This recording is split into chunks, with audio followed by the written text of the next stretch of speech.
Alesi there. Mansell behind him. They are fighting for second position on aggregate in the race.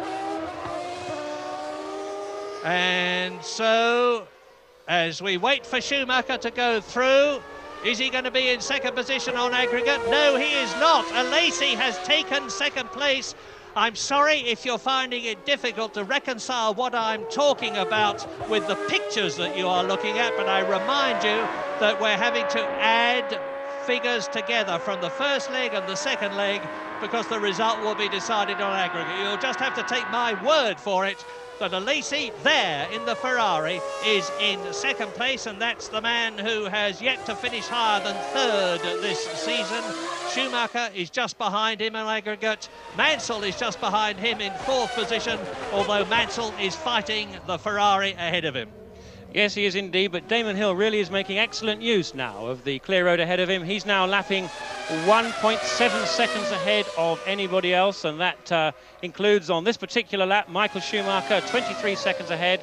And Schumacher, we mustn't forget though, has made the first of what's undoubtedly going to be two stops. He's now just half a second there on aggregate behind Alesi. And look at the way Mansell is giving, and this is it surely. Look at it, there's Nigel Mansell on the left. Wow, what determination, and he's going through. This reminds me of Eddie Irvine and Ayrton Senna last year. Wow, mere words of mine cannot express my admiration for what these drivers are doing. I must say that really is exceptionally brave stuff from Jean Alesi there. Those two drivers are both approaching that 130R corner at 175 miles an hour.